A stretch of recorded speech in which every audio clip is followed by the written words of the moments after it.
Today is January 4, 2026. Ito tinutuo ko na talaga sa malaking jar kasi tinesting ko muna sa maliit na jar, proven and tested. Yung voice ko, ito na nagkaroon na ako ng voice at saka yung ubo ko parang hindi na ako inuubo sa gabi, masarap na yung tulog ko. Yung angkati, parang angkati sa ano kasi hindi naman daw viral allergy. So pinatapon ko na yung Christmas tree ko bago pa mag-freaking. So ito na tinutuo ko na kasi trial muna sa maliit na jar. So ngayon ito malaki na ang jar. Yung onion ko, yung red onion ko, binawasan ko lang yan nung nagluto ako ng isang kahapon. Tapos yung luya ko parang may butas sa loob. Hindi naman yan itim. Dito lang yung tingnan itim. Tapos yung garlic ko, yung minced garlic na lang na nabibili sa mall. Kasi wala nga ako yung buo-buo.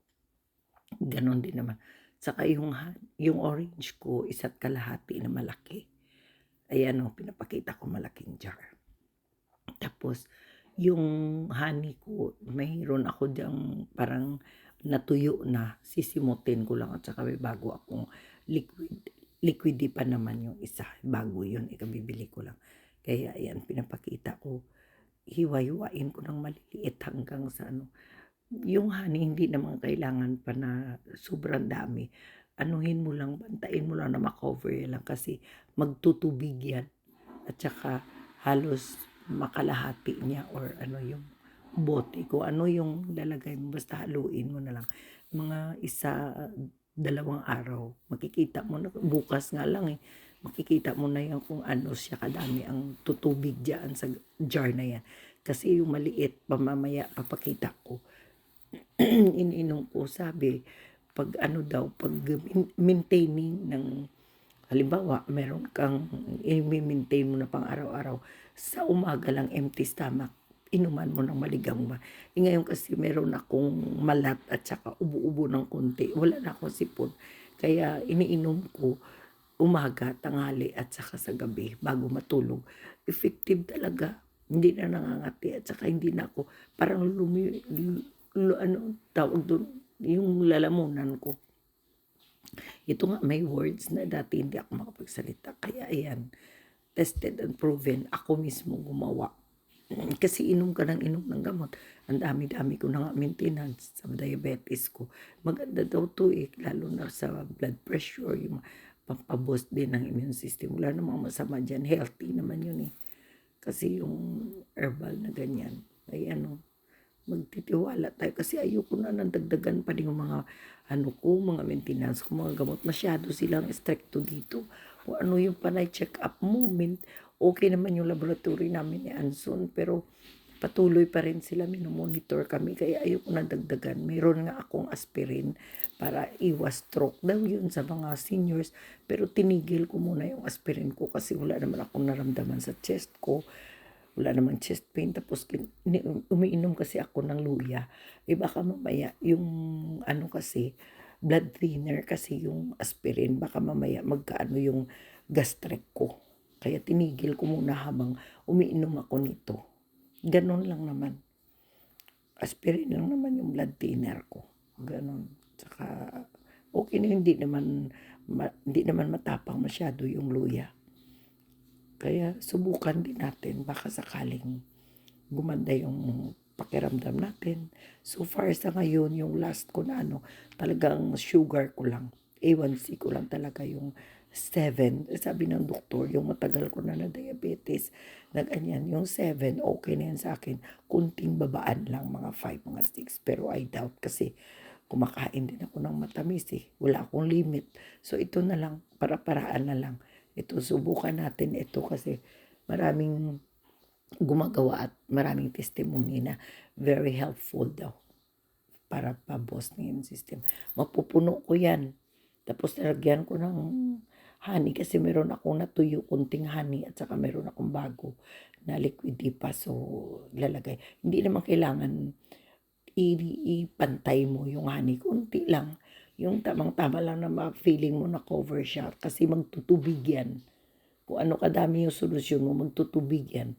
Doon mo kukunin yung iinumin mo isang kutsara at padalundunan mo ng warm water, empty stomach in the morning kung maintenance. Pero kung katulad yan na mararamdaman tayo, pwede ko uminom every time na 3 times a day, ganyan. Okay? Enjoy. Thank you for watching, guys. Ayan lang. Kung ano yung mga nakikita ko sa YouTube, ginagaya ko.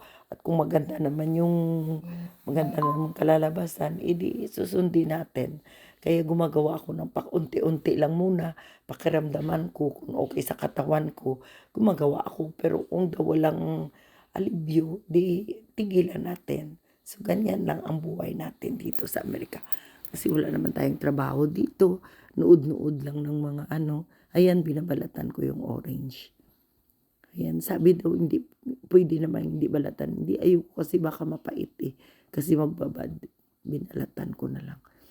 Ayun, kung ano lang makita sa YouTube. Diyan ako na perfect ang puto. Ngayon marunong naman ako gumawa ng binangkal. Tapos, yung banana bread.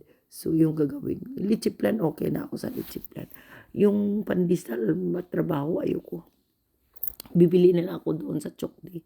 Sige na guys, thank you very much for watching. Please subscribe if you can. Thank you so much. Bye-bye. Love, love. Happy New Year, everyone.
Sinisimot-simot-simot.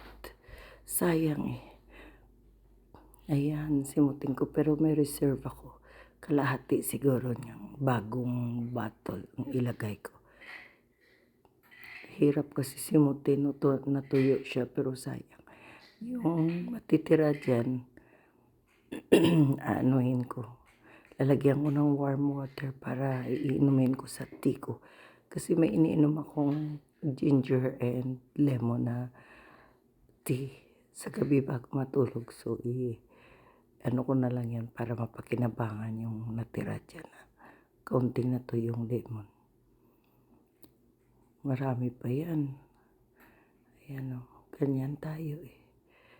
Diba? May pagka-corefot. Ayan.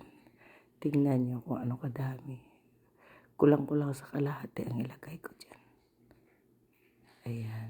Raw honey. Ang nakatatak. Siguro naman talagang raw honey yan. Ay naku. Mahirap. Alam mo, parang hindi na ako sanay na walang kuko. Pinahinga ko kasi yung nails ko. Wala akong kuko dyan. Kaya parang hirap akong gumalaw. Ay naku. Nakakatakot, no? Sige na po. Thank you po for watching.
Ayan yung ginawa kong maliit na jar.